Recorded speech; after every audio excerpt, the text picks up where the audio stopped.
पहलगाम आतंकी हमले की जांच में एनआईए को बड़ा सुराग लगा है। सूत्रों के मुताबिक पकड़े गए ओजीडब्ल्यू की पूछताछ में सामने आया है कि आतंकी हमले से 2 दिन पहले बैसरन घाटी में मौजूद थे और 15 अप्रैल को पहलगाम पहुंचे थे। आतंकी आरू घाटी, एम्यूजमेंट पार्क और बेताब घाटी पर भी हमला करना चाहते थे, लेकिन सुरक्षा कड़ी होने के चलते हमला नहीं हो सका। जांच में 20 ओवरग्राउंड वर्करों की पहचान हुई है, जिनमें से कई गिरफ्तार किए जा चुके हैं। इसके साथ ही सैटेलाइट फोन के इस्तेमाल के भी पुख्ता सबूत मिले हैं।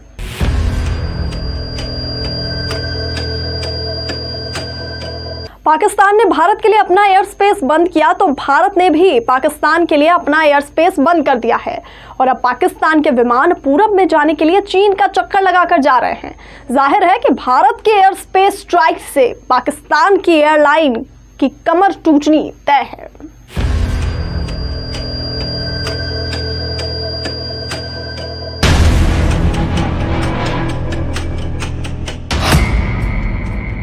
पाकिस्तान पर एयर स्पेस स्ट्राइक।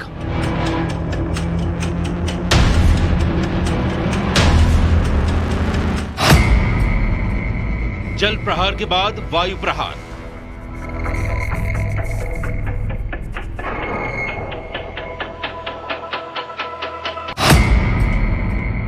एक के बाद एक भारत की स्ट्राइक। भारत ने पाकिस्तान को करारा जवाब देते हुए अपने एयर स्पेस को पाकिस्तान की उड़ानों के लिए बंद कर दिया है। पाकिस्तान ने भारत के लिए अपना एयर स्पेस बंद किया, उससे भारत को ज्यादा फर्क नहीं पड़ने वाला, लेकिन पाकिस्तान को पूरब में जाने के लिए भारत के एयर स्पेस की सख्त जरूरत है। लेकिन अब उसको ये सहूलियत नहीं मिलने वाली और उस पर एयर स्पेस वाली स्ट्राइक से उसका तगड़ा नुकसान होने वाला है। भारत के ऊपर पाकिस्तान एयरलाइन की उड़ान बंद। पाकिस्तान के प्राइवेट जेट भी नहीं भर सकेंगे उड़ान। पाकिस्तानी मिलिट्री के विमानों को भी इजाजत नहीं। पीआईए के लीज पर लिए विमानों पर भी लगाई गई पाबंदी। पाकिस्तान के लिए भारतीय एयर स्पेस पूरी तरह बंद। अब पाकिस्तान के विमानों को कहीं भी उड़ान भरना होगा तो उसे पूरे चीन का चक्कर लगाना होगा और ये भी संभावना है कि उन्हें चीन में उतरना भी पड़े ताकि आगे के सफर के लिए वो ईंधन भरवा सके। जाहिर है भारत ने पाकिस्तान की कमर तोड़ने वाला एक और फैसला लिया है। इसका सबसे बड़ा असर पाकिस्तान इंटरनेशनल एयरलाइंस की कुआलालंपुर जाने वाली 2 रूट्स PK 8945 और PK 8989 पर पड़ा है।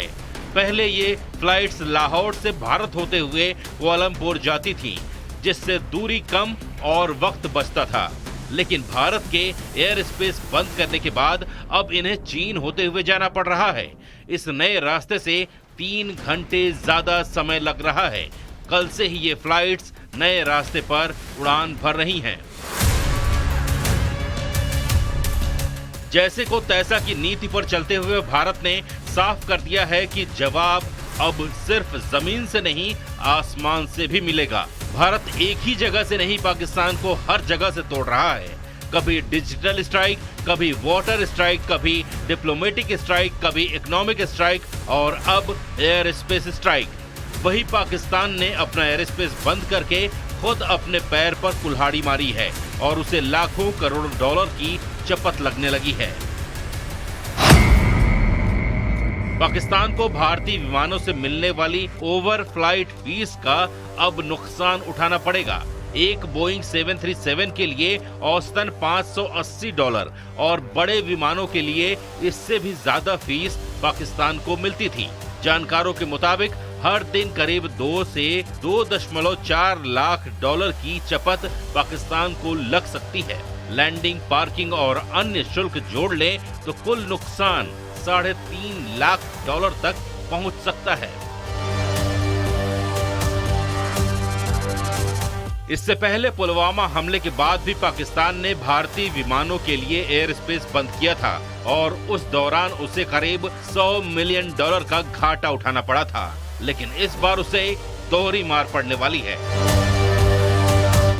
और आधी रात पाकिस्तान ने एक बड़ा फैसला लिया है और ISI chief lieutenant general Mohammad Asim Malik को पाकिस्तान के प्रधानमंत्री शहबाज शरीफ का नया राष्ट्रीय सुरक्षा सलाहकार यानी एनएसए नियुक्त कर दिया।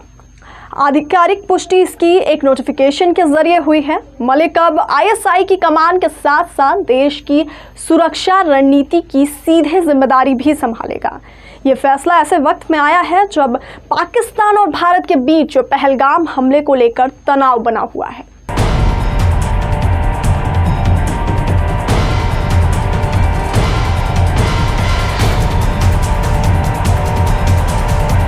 और पहलगाम आतंकी हमले के बाद से ही पूरे देश में आक्रोश है, पाकिस्तान को लेकर के गुस्सा है।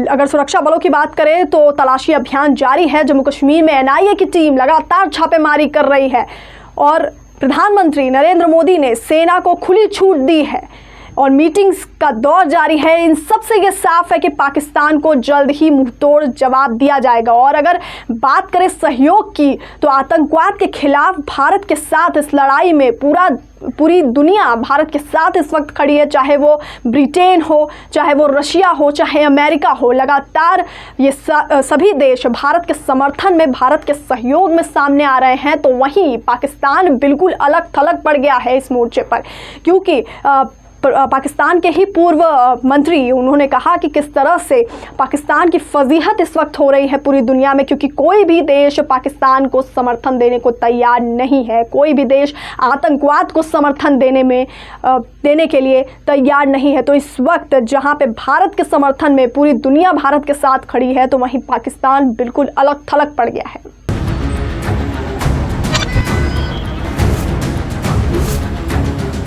विदेश मंत्री एस जयशंकर ने जानकारी देते हुए बताया कि यूएस के विदेश मंत्री ने एस जयशंकर से बात की और पहलगाम आतंकी हमले पर दुख जताया। पाकिस्तान अपनी कायराना करतूत से बाज नहीं आ रहा है। पाकिस्तान ने एक बार फिर सीज़फायर का उल्लंघन करते हुए जम्मू कश्मीर के कुपवाड़ा, उरी और अखनूर सेक्टर में फायरिंग की है। ये लगातार 7वां दिन है जब पाकिस्तान ने संघर्ष विराम का उल्लंघन किया है। गोलीबारी की आड़ में आतंकियों की घुसपैठ की आशंका भी जताई जा रही है। भारतीय सेना ने जवाबी कार्रवाई करते हुए पाकिस्तानी पोस्ट को निशाना बनाया और मुंहतोड़ जवाब दिया। सीमा पर तनाव बना हुआ है, लेकिन भारतीय जवान पूरी मुस्तैदी से तैनात हैं और किसी भी हालात से निपटने के लिए तैयार हैं।